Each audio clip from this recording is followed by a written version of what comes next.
Bonsoir à tous, il est 19h à Tahiti, 19h30 aux Marquises et 20h au Gambier. Dans l'actualité de ce vendredi 16 janvier, accident de chantier cette nuit du côté de Hitia. Alors que des travaux de sécurisation de la montagne sont en cours, quelques tôles du chantier ont été soufflées par des rafales. Pas de blessés ni de dégâts par ailleurs, juste des embouteillages. 3 nouvelles disciplines sportives s'ajoutent à celles pour lesquelles il est possible de devenir un entraîneur diplômé. Le brevet professionnel d'éducateur sportif forme les encadrants, désormais aussi en taekwondo, tennis de table et rugby à 15. La promesse aussi d'athlètes mieux préparés. Nous parlerons protection de l'environnement dans notre rubrique Te Hono Ta'amotu du vendredi consacrée aux archipels. Nous serons en ligne avec Samantha Piz de l'association Atia Matairea à Wahine. Elle nous parlera notamment du projet en cours avec 180 enfants de l'île pour renouer avec la terre et la mer. Morito Ta'u Wahine, l'adaptation de la pièce Ma femme s'appelle Maurice, revient sur les planches de la Maison de la Culture. Ce théâtre de boulevard 100% en langue tahitienne a déjà fait rire plus de 5000 spectateurs polynésiens. Nous découvrirons le secret de son succès. Voilà pour les titres. Merci d'être avec nous ce soir. On commence donc avec la circulation à l'arrêt ce matin du côté de Hitia. Le chantier en cours à flanc de montagne a vu quelques-unes de ses tôles s'envoler face aux rafales de vent la veille. Retombées sur les voies de circulation, elles n'ont tout simplement pas causé de victimes ni de dégâts matériels, heureusement. On voit cela avec Rohan Potoru et Teiva Ribet.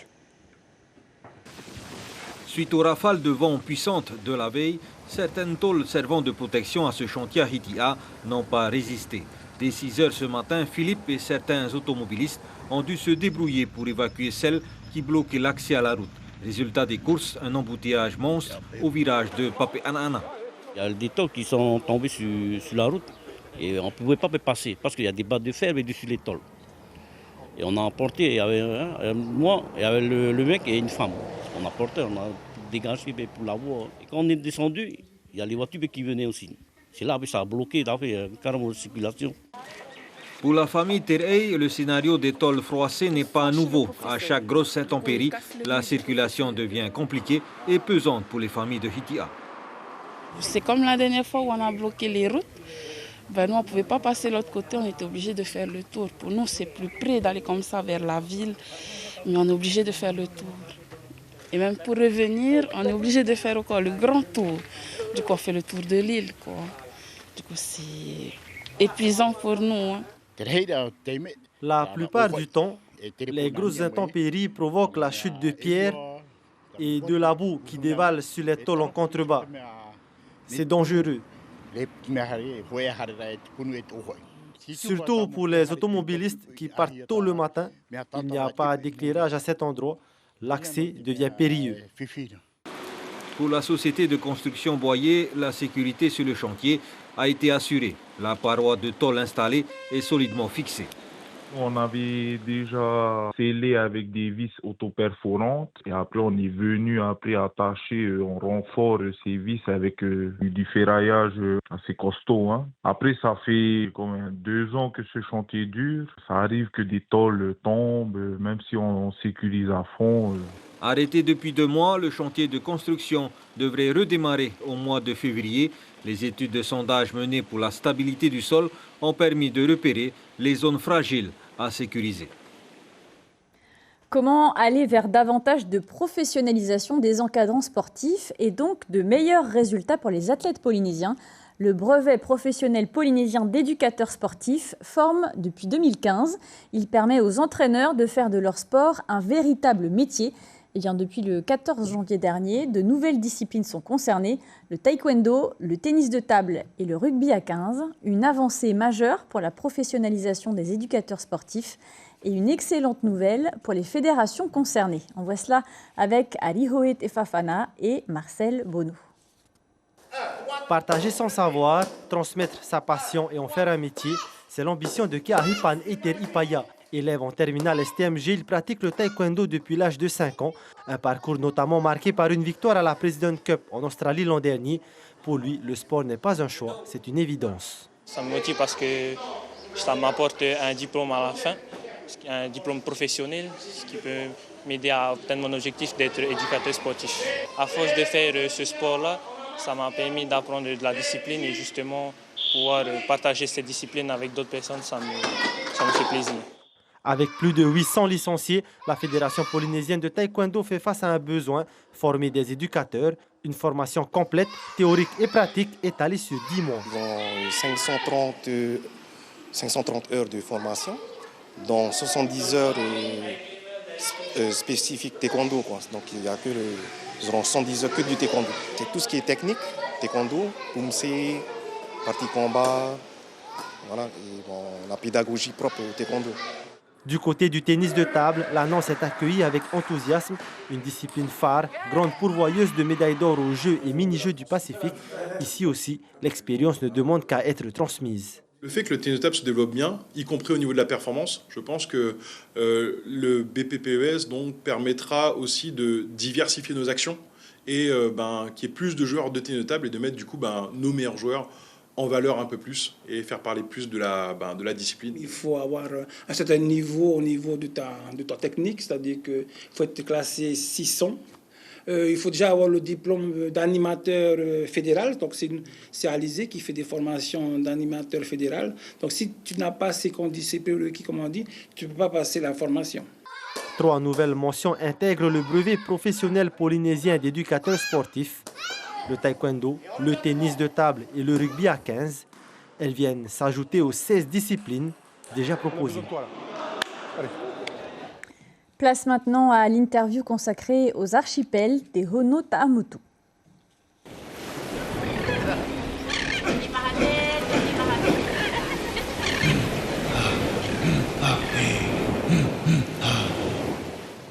Nous sommes en ligne avec Samantha Pisa Wahine, trésorière adjointe de l'association Atia Materia. Bonsoir. Vos champs d'action sont le bien-être animal, la protection de l'environnement et l'éducation de la jeunesse.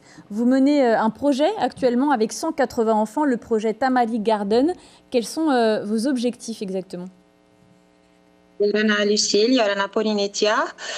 Donc en fait, le projet Tamari Garden, c'est un projet global qui inclut des micro-projets. Donc en fait, on a pour objectif de sensibiliser les enfants tout simplement à aimer leur fénois et leur expliquer comment ils peuvent faire au quotidien pour le protéger. Et dans ce sens, on a commencé avec l'école de Fiti à Huahine, par des sorties dans un fa'apu, pas un fa'apu ordinaire, monoculture, mais un vrai fa'apu traditionnel où ils ont pu observer comment les produits de chez nous étaient cultivés, ils ont pu récolter, ils ont pu goûter.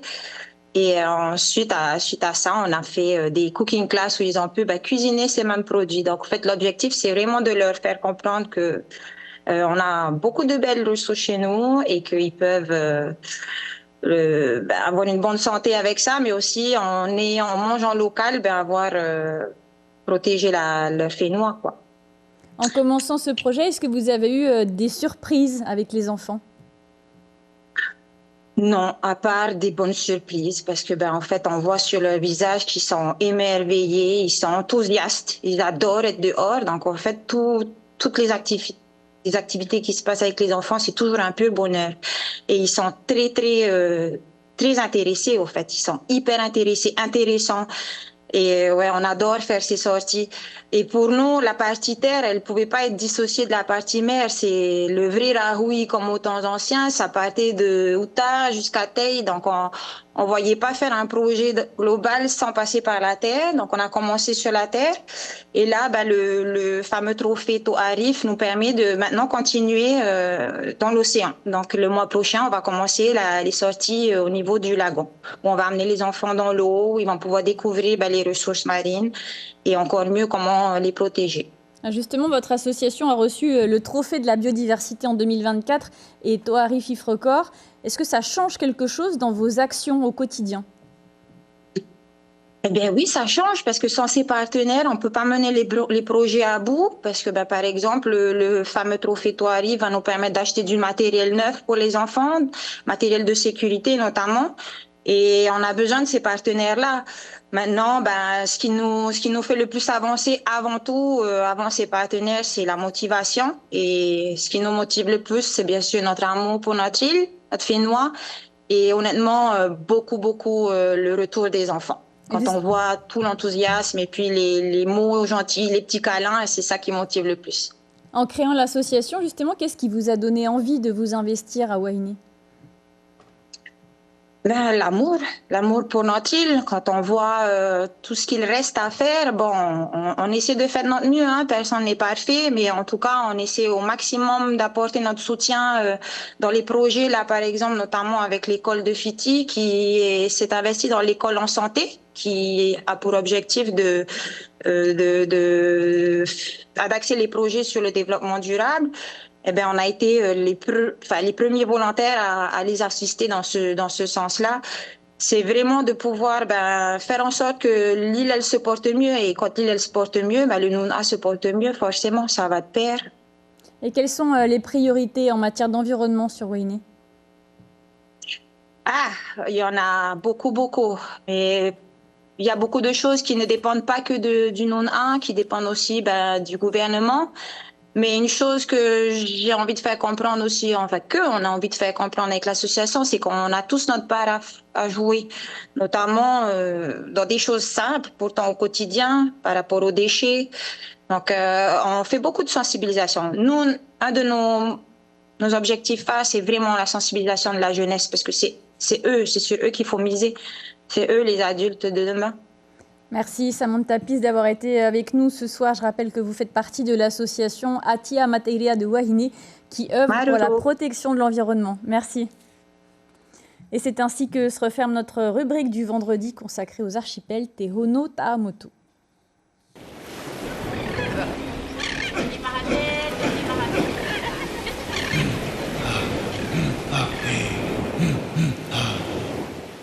À Paris, une délégation d'élus calédoniens a été accueillie à l'Élysée par Emmanuel Macron. Le président de la République a lancé une nouvelle phase de discussion autour de l'accord de Bougival sans le FLNKS. Le reportage de nos confrères d'Outre-mer la Première, Antoine Five et Mourad Bouretima. Les élus calédoniens de retour dans les dorures de l'Élysée. Accueillis par un président de la République aux lunettes de soleil à cause d'un problème à l'œil, et avec une première pensée dédiée aux indépendantistes du FLNKS. Et l'avenir appartient aux courageux. Je regrette pour ma part qu'un des partenaires n'ait pas souhaité répondre à notre invitation.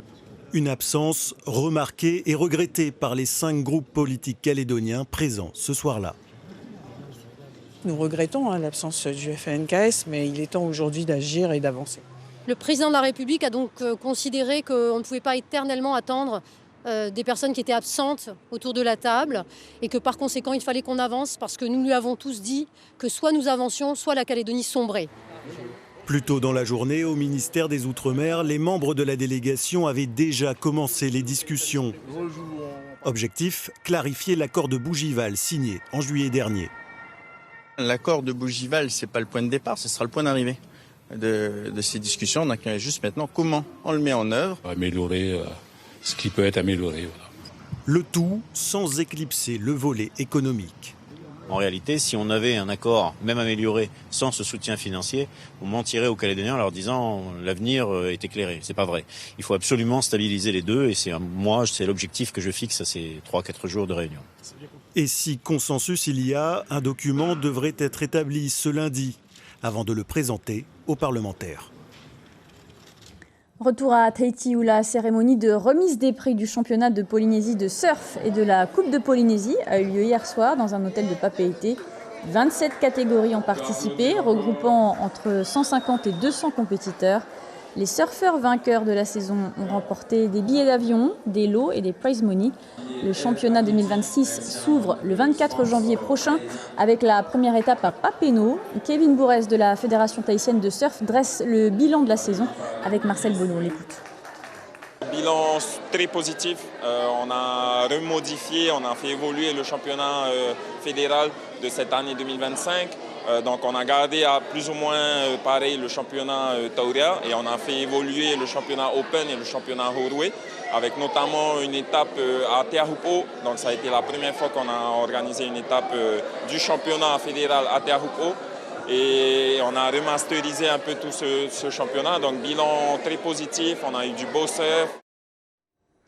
C'est un des incontournables du théâtre polynésien, Morito Ta'u Wahine, adaptation de Ma femme s'appelle Maurice en tahitien, revient à la Maison de la Culture. La pièce, traduite par Jaco Tiatia et jouée notamment par Christopher Prenat, a déjà attiré plus de 5000 spectateurs. Chiquita Teiva, Patrick Tsintin. C'est qui celle-là?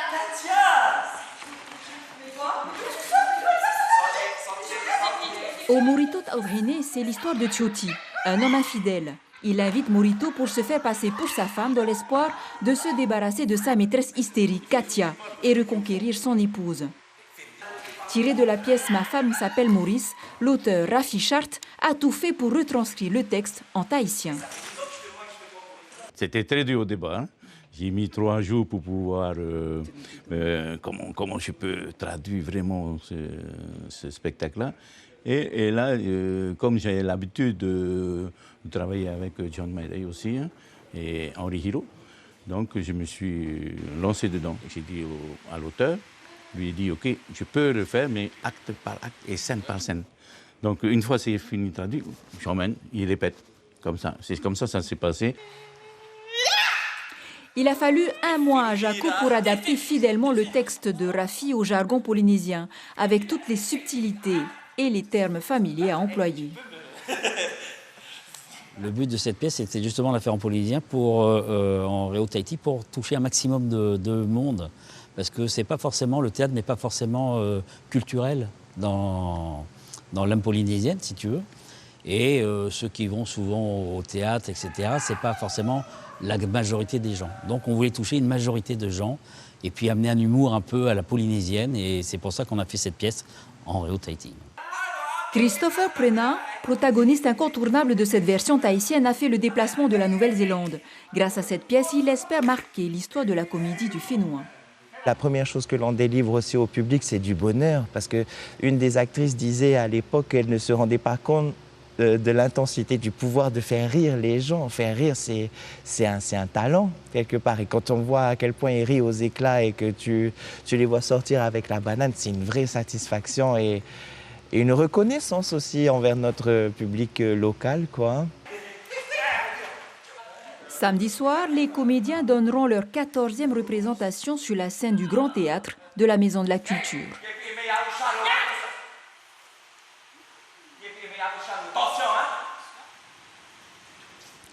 Inopoko Devez, Miss France 2026, sera à Tahiti du 25 janvier au 3 février. Un programme dense est déjà prévu entre visites protocolaires et séances photos. Elle sera également l'invitée de Polynésie la Première. Tous les détails sont à retrouver sur notre site internet. Avant de refermer cette édition, je vous en rappelle l'une des informations principales. Accident de chantier, heureusement sans gravité aujourd'hui du côté de Hitia, où des travaux de sécurisation de la montagne sont en cours. Des rafales de vent ont soufflé quelques tôles. Elles n'ont heureusement causé ni victimes ni dégâts. Cela a perturbé la circulation. À suivre, la rediffusion du concert de Kama Aina et puis le spectacle d'Elodie Da Silva. Très belle soirée sur la première. À demain.